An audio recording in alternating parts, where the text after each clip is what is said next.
Teman-teman yang suka mengikuti isu lingkungan pasti sudah tidak asing dengan Paris Agreement dan Nationally Determined Contribution atau NDC. Tahukah kamu bahwa dalam dokumen NDC Indonesia tertuang target Zero Waste to Landfill pada tahun 2060? Mendengar hal tersebut, mungkin sebagian dari kita berpikir, itu mah target doang, realitanya belum tentu.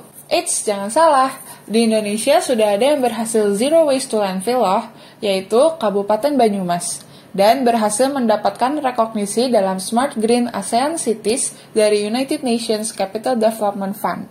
Jakarta nggak mau kalah dong. Kita berada di processing RDF, dan hasilnya tadi sudah disampaikan oleh Kepala Dinas Lingkungan Hidup, dibeli oleh Indosemen dan SPI.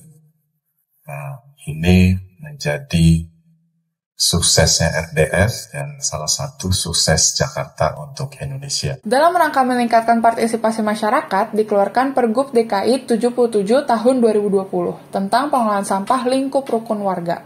Tujuannya untuk mengurangi volume sampah yang dibawa ke TPST Bantar Gebang. Sudah ada 28 RW yang memilah sampah, artinya sudah lebih dari 50%. Dari target 10%, kita memang sudah mencapai 12% lebih. Namun saya kira ini juga menjadi tantangan untuk terus mendorong supaya lebih banyak lagi rumah tangga yang memilah sampah. Secara spesifik, Dinas Lingkungan Hidup DKI Jakarta juga memiliki rencana strategis menekankan pemilahan sampah dari sumber. Kemudian, sampah daur ulang akan dikumpulkan dan dikelola maupun diperjualbelikan melalui bank sampah.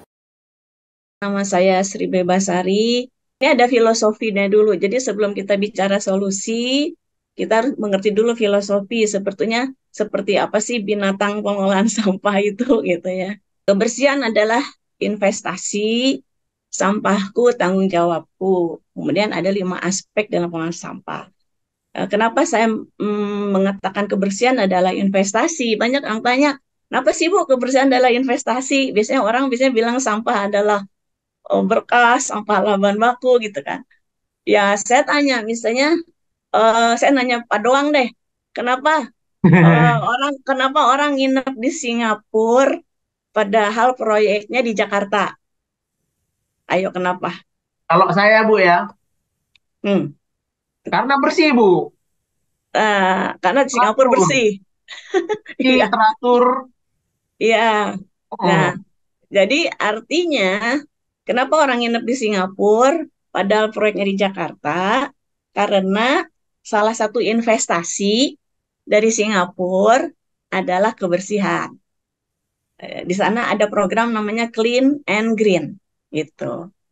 Jadi memang kebersihan itu investasi, makanya orang mau bisa datang, mau nginep, investor datang, turis datang gitu kan. Kalau kota kita bersih dan kota kita aman gitu. Sama juga kenapa orang nginep di hotel bintang 5 meskipun mahal ya. Karena salah satu investasi hotel bintang 5 itu kalau nggak salah 65% investasinya tuh di toilet. Tapi si manajer hotel percaya dengan investasi ini hotelnya laku gitu. Nah, jadi saya jarang mengatakan bahwa sampah, jangan sampai ada yang mengatakan sampah adalah emas, sampah adalah uang gitu kan. Sekarang sering ada yang begitu, nanti saya kirim 1 truk sampah gitu. Nah, terus kenapa kata-kata kedua, sampah adalah tanggung jawab. Tadi saya bilang sampah itu bukan semata, ada yang bilang sampah bahan baku, sampah adalah emas, sampah adalah uang. Ya saya kirim, saya bilang 1 truk gitu. Enggak, sampah itu tanggung jawab gitu loh. Jadi sampahku tanggung jawabku karena kita ini sebenarnya produsen sampah gitu ya, dan sampah itu harus dikelola gitu. Nah, kelolanya itu juga biaya. Perkara nanti dalam mengelolanya kita bisa ada sampingannya, misalnya dibuat ini, dibuat itu sampingannya gitu.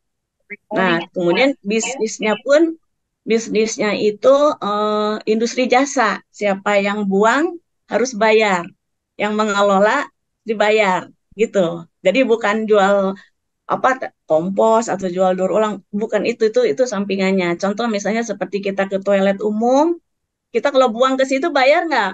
Bayar kan? Bayar Bu.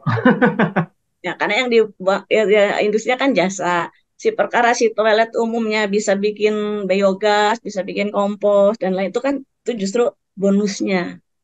Nah kalau rumah kita mau bersih, kita bayar cleaning service nggak? Nah, Wajib Bu, pengeluaran Bu. iya, nah cleaning kan jasa kan. Nah, perkara si cleaning service-nya bisa jual kertas bekas, bisa daur ulang A, daur ulang B, itu bonus. Itu dulu, ini artinya. Jadi kalimat ini. Kemudian aspek apa saja yang harus diperhatikan. Jadi bukan hanya aspek teknologi ya. Jadi ada 5 aspek yang penting. Nah, jadi kalau kita bicara sampah tidak hanya bicara aspek teknologi ya. Ada 5 aspek penting, yaitu pertama adalah aspek peraturan, aspek kelembagaan, pendanaan, dan sosial budaya, baru aspek teknologi.